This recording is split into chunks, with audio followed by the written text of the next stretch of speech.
Et salut à toutes et à tous l'équipe, aujourd'hui on se retrouve pour parler du dernier épisode de My Hero Academia saison 6 déjà, hein. Et les anciens qui étaient là depuis la saison 1 comme moi se rappellent, ça commence à dater quand on y pense, hein. Mais bref, on n'est pas là pour parler pour ça, on va décortiquer le dernier épisode du coup, on va direct rentrer dans le vif du sujet avec dès le départ le retour de Jean quoi.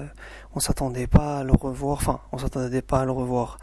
On savait que Hawks l'avait découpé en morceaux et que en fait c'était comment dire une imitation et du coup on reviendra à ça plus tard.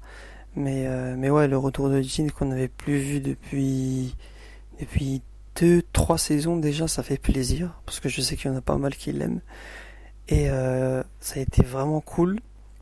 En tout cas, de ce côté-là, ça s'est bien passé. Ensuite, on a revu comment était le champ de bataille. Franchement, le champ de bataille en ce moment, il est pas vraiment à l'avantage des héros. Mais en vrai, il est pas vraiment à l'avantage des méchants. Pourquoi? Parce que Makima est venu, certes, mais Tomura, il est dans un sale état. Et apparemment, Deku apparemment s'est fait prendre son alter. Alors ça je demande à voir parce que franchement moi personnellement j'en suis pas sûr, mais bref je demande à voir. Mais le truc sur lequel il faut se concentrer, en tout cas dès le début de l'épisode, c'est le combat entre Toga et Ochako. On sait que Toga et Ochako, les deux ils sont un peu voilà quoi, attirés par des coups. Et bon, pour Ochako c'est plus un amour, on va dire un amour normal, un amour sain quoi. Alors que du côté de Toga, elle a pas la même définition de l'amour, on va pas se mentir. Donc c'est ça en fait, il est là le problème. Et d'ailleurs, il y a beaucoup de gens qui disent que Toga, elle est juste là dans My Hero pour faire un peu la yandere de service. Mais justement, elle a une raison à devenir complètement folle, même si je la qualifierais pas de folle, mais c'est que en fait elle apprécie des coups, mais pas comme la société l'entend en fait. Elle l'a bien dit de toute façon pendant l'épisode et on l'a compris. Quand elle aime quelqu'un, elle l'aime, mais ça pousse à l'extrême. Et du coup, c'est pour ça que Toga est jalouse de Ochako. Et du coup, on n'a pas pu en savoir plus. Et même à un moment donné, vous avez bien vu, hein, quand quand Ochako avait tombé le pendentif All Might que Deku lui avait donné et que Toga du coup l'avait récupéré. Toga elle a directement senti que ça venait de Deku et que c'était pas Ochako qui l'avait acheté. Donc je sais pas, enfin elle l'a deviné direct quoi. Donc je sais pas d'où ça sort ça, mais en tout cas elle l'a bien vu. Et jusque après, il y a le secours de Tsuyu Asui aka Froppy qui est le meilleur personnage de My Hero, mais bon, on n'est pas là pour ça, vous n'êtes pas prêts pour le débat. Et elle vient parce que elle sait que Ochako, à la base, pour vous dire, hein, je sais pas, enfin pour vous rappeler, Ochako, à la base, elle était partie aider un civil qui était censé être bloqué dans les décombres. Sauf que, en fait, voilà, c'était Toga qui avait planté quelqu'un, qui avait pris son apparence et qui avait fait exprès de ramener du coup des héros pour ralentir les héros du coup face aux vilains. Et surtout pour ramener Ochako en 1v1 pour s'expliquer avec elle.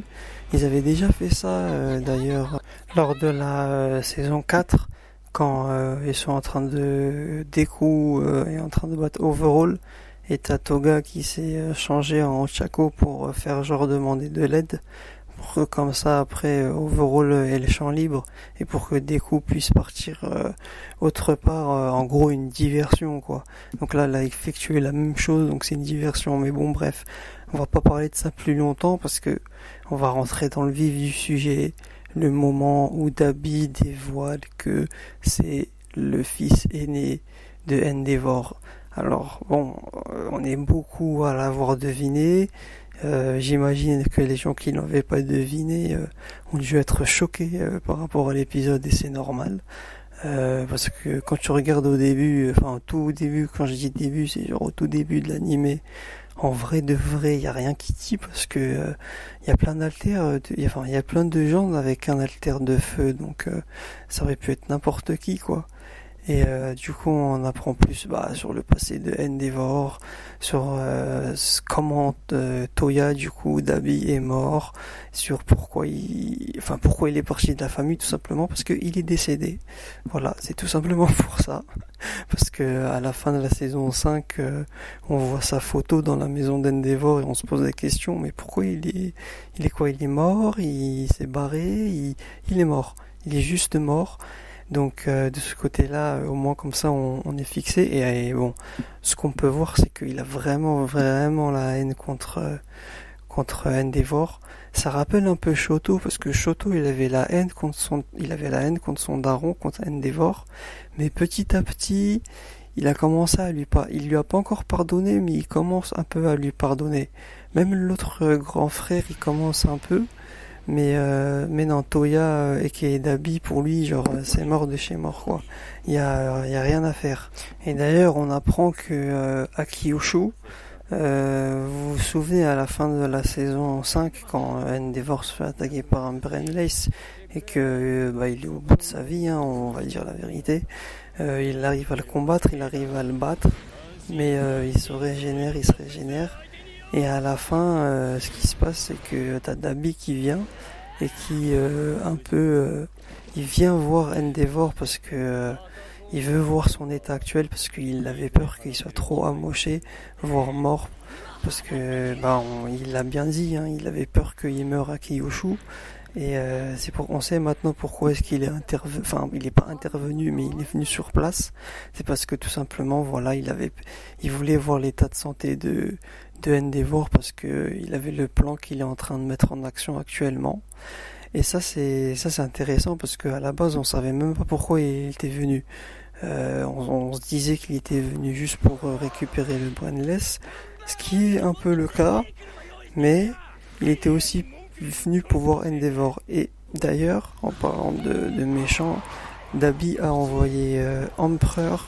Vous savez, c'est le malade là qui jette de la glace et qui a été stoppé par Deku, Shoto, Bakugo et Endeavor pour sauver le fils de Endeavor. Du coup, vous savez, les combats au plein milieu de la route et tout, c'était Dabi qui avait ordonné aux méchants de faire ça. Et il avait aussi ordonné à celui qui gère les mirages, qui gère les boules et tout, de faire en sorte de attaquer la ville pour que comme ça Endeavor, lui, il vient et il sauve la ville, que les gens le voient comme un héros et que hop, dans cet épisode-là, Dabi, il refait descendre l'estime d'Endeavor au plus bas possible, alors que justement sa popularité, je veux dire, c'était le numéro 1, Endeavor. Donc sa popularité était au top du top. Et là, avec tout ce qu'il vient de révéler, c'est pour ça que là, ça change tout en fait. Genre les citoyens se demandent vraiment est-ce que les héros protègent juste leur gueule ou est-ce que les héros ils protègent vraiment la civilisation? Parce que là, on a beau dire ce qu'on veut depuis le début de cette saison, le nombre de dommages collatéraux, le nombre de victimes, ça va pas être annoncé parce que ça reste mais il y en a énormément malgré tous les efforts des héros, c'est sûr qu'il y en aura énormément. Et d'ailleurs, j'ai pas parlé de ça, mais parce que je sens déjà les critiques là venir de loin, dire que l'épisode il était pas dingue et tout, mais on oublie que Hawks a tué comment il s'appelle, celui qui peut changer d'alter et prendre l'apparence de n'importe qui, Jin, voilà, celui qui s'appelait Jin. Il a pris une photo 4K en train de se faire assassiner. Bon bref, je sais pas d'où sort la photo. Et Hawks, faut se dire que c'est le héros le plus aimé de la population. C'est un peu censé être, de toute façon même dans l'anime ils le disent, hein, c'est censé être le Messi, tu vois. Le Lionel Messi de My Hero Academia, genre le mec que tout le monde aime, que il est toujours gentil, il prend des photos avec les femmes et les fans, que c'est une star international et tout, et enfin je veux dire, imaginez la personne, genre imaginez votre idole, vous voyez une photo de lui en train d'assassiner quelqu'un, vous voyez genre c'est un choc quand même. Donc ça change tout maintenant dans l'histoire. Il va y avoir l'opinion publique. On ne sait pas comment ça va se passer. Est-ce qu'ils vont se dire que les héros, au final, ils sont avec eux ou contre eux, ou ils sont juste pour leur gueule? C'est là où ça va faire la différence. Et en tout cas, c'est un bon épisode, voilà, pour moi. Et bon, après, bien évidemment, il y a Jin qui arrive à la fin pour stopper Makima. Et s'il y a bien un héros qui peut le stopper, c'est lui, parce que je vous rappelle que Ryuka, qui est l'alter dragon, s'est fait laver par Tomura. Mirko, elle est out parce qu'elle a affronté 8 Brainless. Endeavor, il s'est fait couper une jambe et il a utilisé son alter pendant je ne sais combien de temps. Hawks, pareil, avec son combat contre Dabi, il est out. Donc déjà en pro-hero, il reste pas grand monde. Donc heureusement que Jin est là pour pouvoir sauver tout ça. Et pour finir du coup cette vidéo, j'ai essayé de placer un peu plein d'anecdotes, plein d'analyses et tout, mais j'ai pas envie que la vidéo ait fait 25 minutes. Il faut aussi bien évidemment mettre en lumière Nejire et Shoto.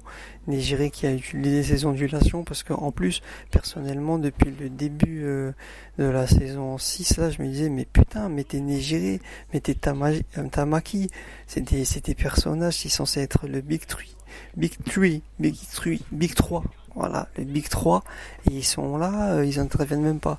Donc je suis content, je suis pressé de voir Nejire-chan au prochain combat. Et surtout Shoto contre son frère, c'est sûr qu'il va avoir la rage et tout. Parce que là je pense que Endeavor c'est out. Entre le choc avec le combat contre Tomura Shigaraki et le choc de Toya et Dabi, va falloir compter sur les jeunes. Et il va falloir compter sur Bakugo. Il va pas falloir compter sur Deku, par contre, ça c'est sûr et certain. Mais gros épisode, et énormément pressé de voir ce qui va se passer par la suite. N'hésitez pas en commentaire à me dire si ce genre de vidéo analyse vous plaît. J'aimerais bien en faire des plus détaillés, mais j'ai pas envie de faire des vidéos qui durent plus que l'épisode en lui-même, tu vois. Donc dites-moi vous, c'est quoi vos théories, sans spoiler bien évidemment, parce que si vous avez lu le manga, c'est pas bien de tricher les gars. Et essayer de prévoir un peu, enfin, vos analyses, vos théories pour les prochains épisodes. Et on se redit, prochaine analyse pour la semaine prochaine, les gars. Portez-vous bien, faites gaffe à vous, la santé avant tout. Profitez de la fin d'année. Ciao.